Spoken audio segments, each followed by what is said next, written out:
IAS அவர்களே, ஆணையர் Sridhar IAS அவர்களே, கூடுதல் ஆணையர் பழனி ஐஏஎஸ் அவர்களே,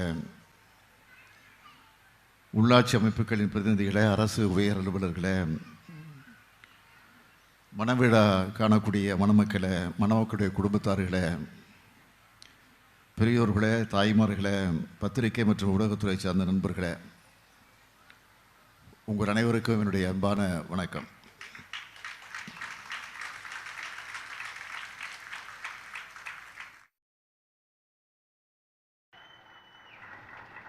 செயல்பாபு மட்டும் புயல் பாபாவும் மாறி இன்றைக்கு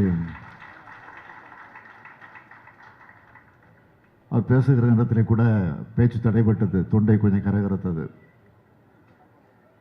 அதற்கு என்ன காரணம் என்று சொன்னால், எப்பொழுது தூங்குகிறார், எப்பொழுது எழுந்திருக்கிறார், எப்பொழுது சாப்பிடுகிறார்,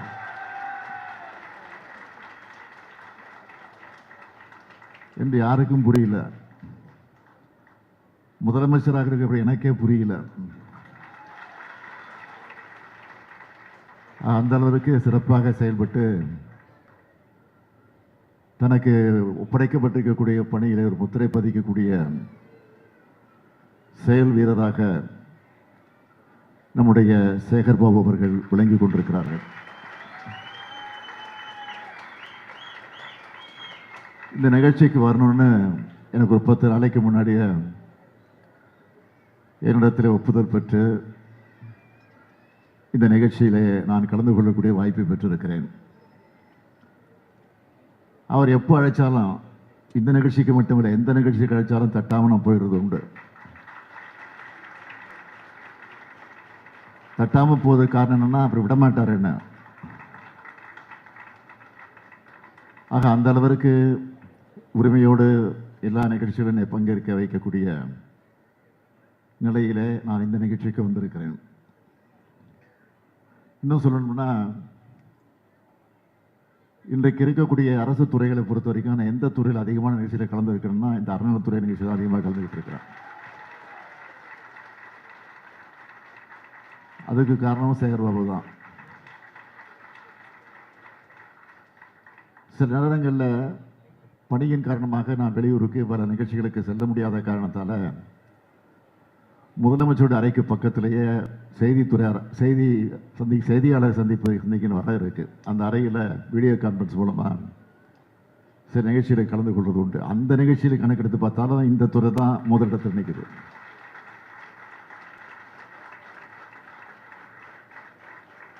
அதே போல இந்த அறநிலைத்துறை சார்பில் இந்த 4 வருஷத்தில் பார்த்தீங்கன்னா எத்தனை திருமணங்கள் நடந்திருக்குன்னு நானே சேகர் பாபுட்ட கேட்டேன். 1800 அப்படின்னு சொன்னார். இன்னைக்கு மட்டும் 576 திருமணங்கள். எந்த விவரத்தை கேட்டாலும் அவர் 1000 தாண்டி தான் சொல்றாரு.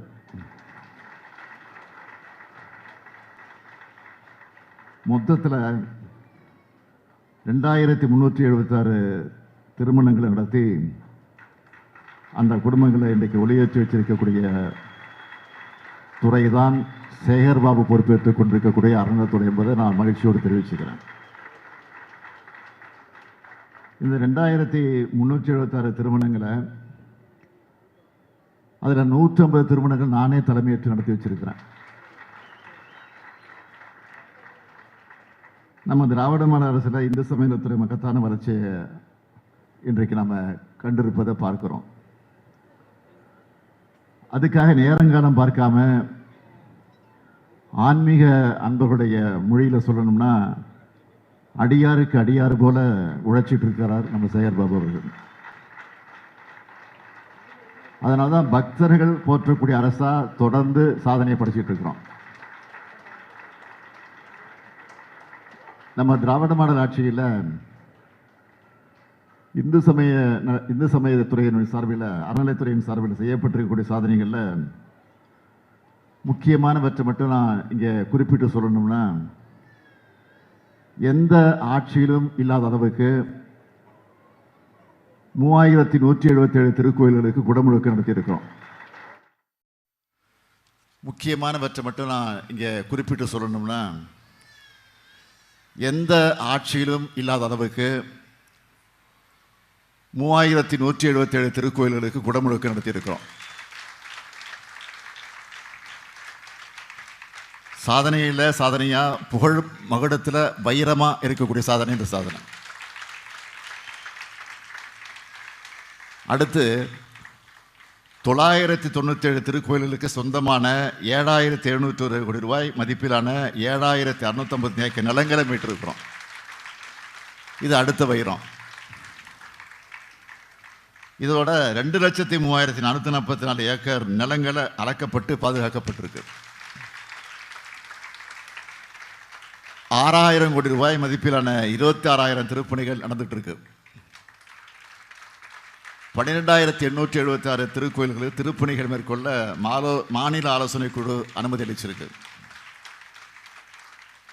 1000 ஆண்டுகள் பழமையான திருக்கோயில்களை தொன்மை மாறாமல் புனரமைக்கிற பாதுகாக்கிற வகையில் 425 கோடி ரூபாய் மானியம் வழங்கப்பட்டிருக்கு.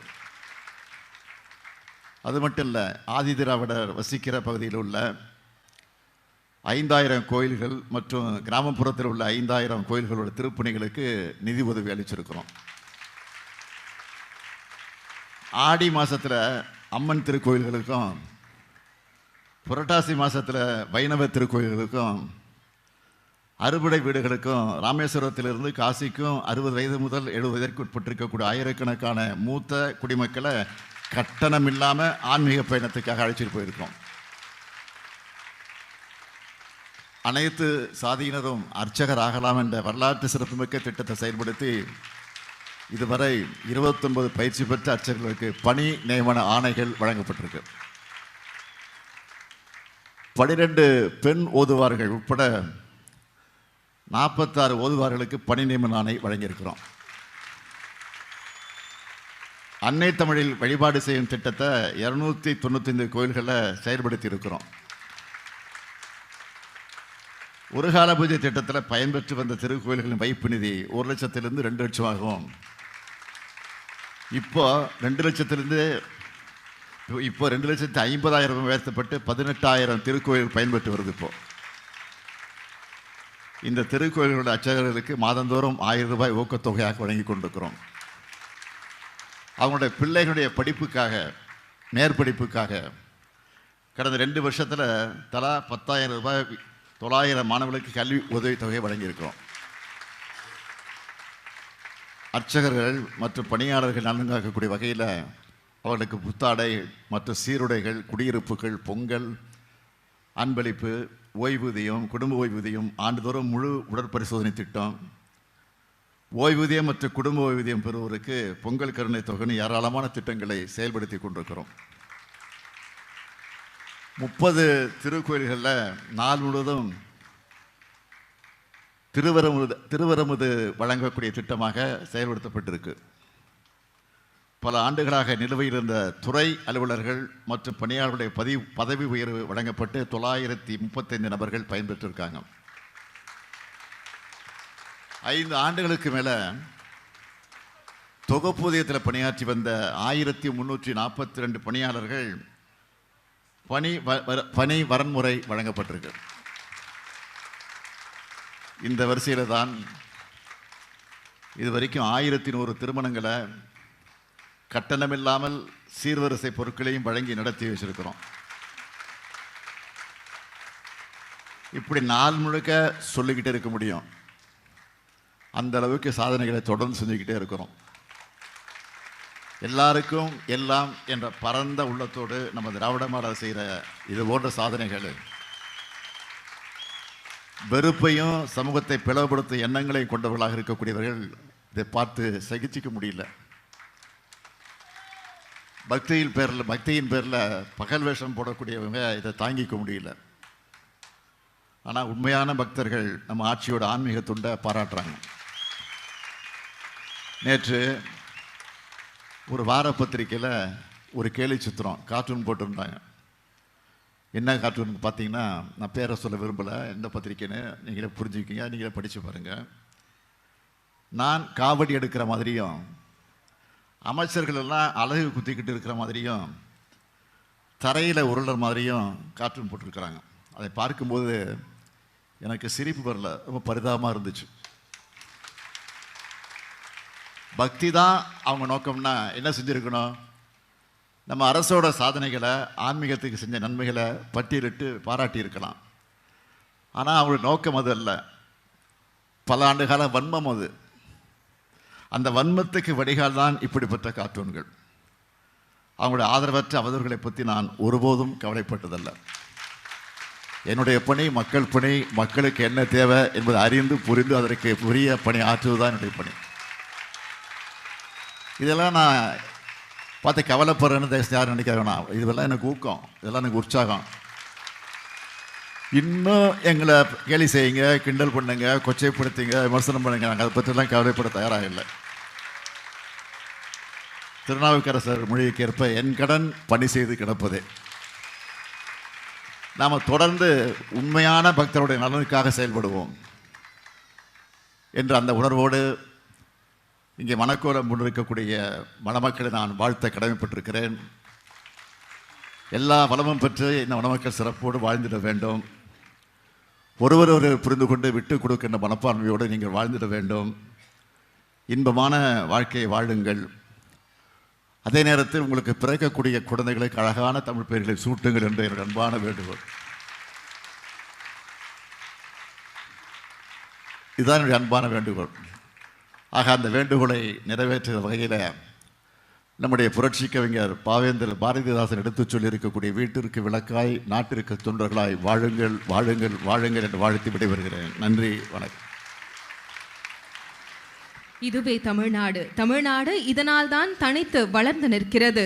இந்து சமய அறநிலையத்துறையின் பணிகள் மூலமாக நாட்டிற்கே வழிகாட்டி உள்ள மாண்புமிகு தமிழ்நாடு முதலமைச்சர் அவர்களுக்கு பலத்த கைத்தறல்களுடன் மனமார்ந்த நன்றியினை தெரிவித்துக் கொள்ளலாம். உடனுக்குடன் செய்திகளை தெரிந்து கொள்ள சன் நியூஸ் பெல் ஐகானை கிளிக் பண்ணுங்க.